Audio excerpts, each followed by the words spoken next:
Hola, ¿qué tal? Mi nombre es Bianca Cuellar y soy egresada de la carrera de Relaciones Internacionales. Estoy bajo la modalidad de examen de grado. El día de hoy me tocó exponer el módulo 4, que es Diplomacia y Política Internacional. Voy a explicar el mapa conceptual paso a paso. Para empezar, vamos a abarcar sobre qué es política internacional. La política internacional es la que se enfoca en una sola dimensión, que es la política, y su principal actor aquí es el Estado. También conforma parte de infraestructuras como ser en la arena global, y también se caracteriza esta política internacional porque aborda no solamente una política, sino varias políticas exteriores. El segundo concepto importante aquí es relaciones internacionales. Las relaciones internacionales es el conjunto de interacciones que hay entre los estados a nivel global. Ahora sí, para poder entender muy bien qué son las relaciones internacionales, vamos a ir a tres conceptos claves en lo internacional, que es la sociedad internacional, el sistema internacional y el orden internacional. La sociedad internacional en sí es el conjunto de actores en general que hay en la arena global. Luego viene el sistema internacional. El sistema internacional es el que se enfoca en estudiar todas las interacciones que tienen estos estados entre sí. Y el orden internacional es el que se encarga de dar únicamente el enfoque al poder que tienen estos estados entre sí, pero específicamente cierto dado tiempo o en una época dada que ya hubiera pasado. Y este orden internacional está dividido en tres, que es unipolar, bipolar y multipolar.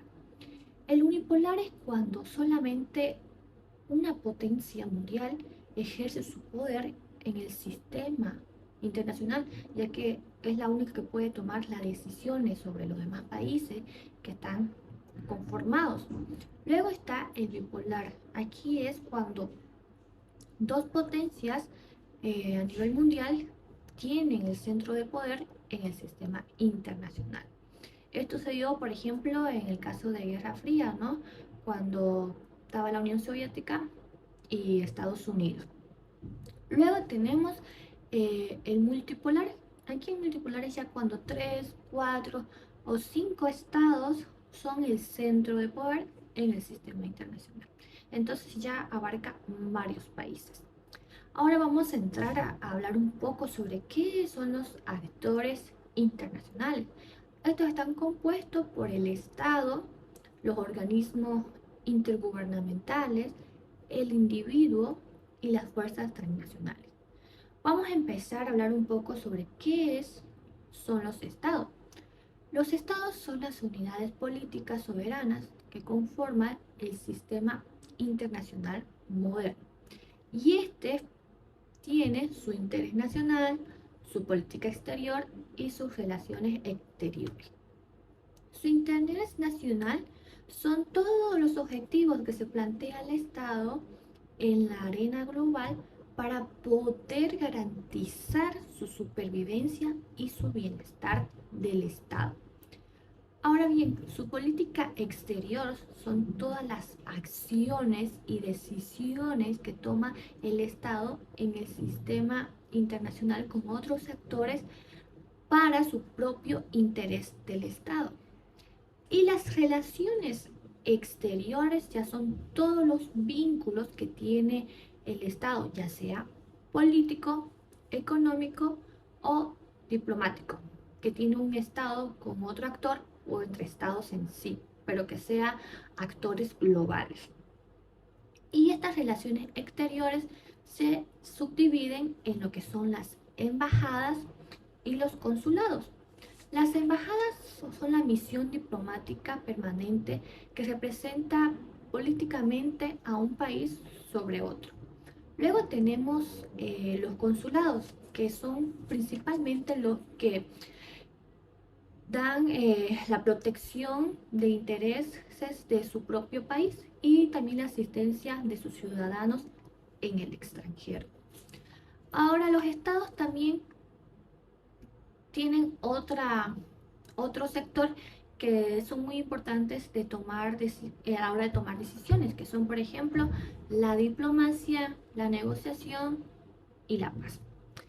En esta entra la diplomacia. ¿Qué es la diplomacia? La diplomacia es el manejo oficial de su política exterior que tiene un Estado, que esta se da mediante la negociación. ¿Qué es la negociación? Es el proceso diplomático mediante el cual los actores internacionales discuten sobre desacuerdos internacionales que tengan para buscarle soluciones y así poder tener una mayor cooperación entre estados. Ahora bien, entramos a lo que son las organizaciones intergubernamentales. Estas instituciones son formadas por los estados para poder cooperarse en temas específicos. Y algunas de organizaciones intergubernamentales, por ejemplo, es la ONU, la OEA y la Unión Europea, que su fin es cooperarse entre todos los países miembros para poder ayudar y sobre todo a los países en vías de desarrollo para que puedan surgir, ¿no? Y mejorar su economía. Luego también tenemos como aspecto importante el individuo. El individuo es muy importante también porque forma parte del Estado, ya que mediante el individuo es la voz del pueblo, ¿no? Y el pueblo o la población es muy importante a la hora de tomar decisiones en el país. Luego tenemos lo que son las fuerzas transnacionales. Las fuerzas transnacionales están subdivididas en lo que son las organizaciones no gubernamentales, las firmas multinacionales y la opinión política internacional. Para empezar, la fuerza transnacional son los actores estatales que cruzan las fronteras.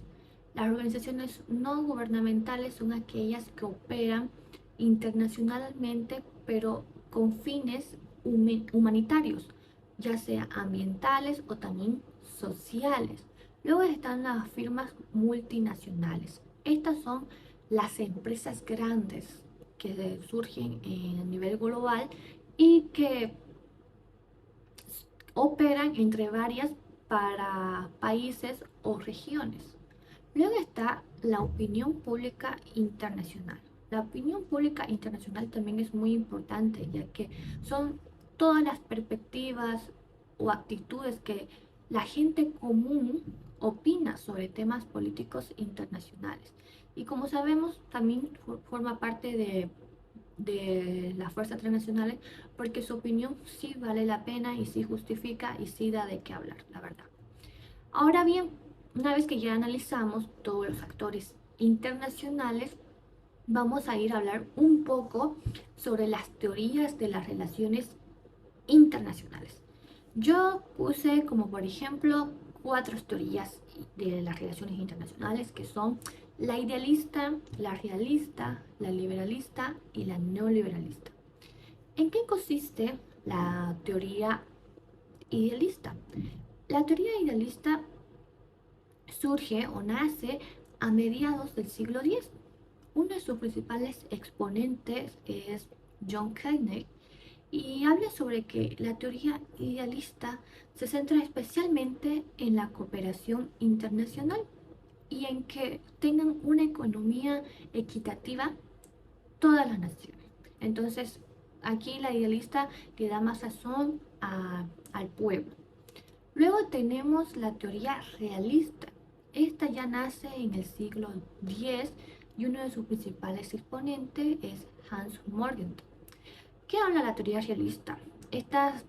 Su principal exponente es el poder, ya que el poder forma parte de su política exterior. Para ellos el sistema es anárquico. También prevalece el interés nacional en esta teoría. Luego tenemos la teoría liberalista. La teoría liberalista nace en el siglo XVIII y también le da continuidad en el siglo XIX y en el siglo XX. Uno de sus principales exponentes es Adam Smith. Esta teoría liberalista surge con la idea de tener nuevos mercados y un libre comercio más tranquilo, más sencillo, donde el Estado no prevalezca en lo que es la economía ni intervenga. Se le da más razón a, a los ciudadanos. Luego está la teoría neoliberalista. La teoría neoliberalista ya nace en el siglo XX y uno de sus principales exponentes es Milton Friedman. Y la teoría neoliberalista habla de que la intervención del Estado no, no juegue en la hora de tomar decisiones económicas. Y también aquí entra todo lo que es la economía global, ¿no? Casi igual que el liberalista, pero ya un poco más avanzado, ¿no? En el libre comercio, nuevas estrategias económicas, etcétera. Bueno, entonces con las teorías de las relaciones internacionales acabamos todo lo que es el mapa de diplomacia y política internacional. Espero que la hayan entendido y muchas gracias.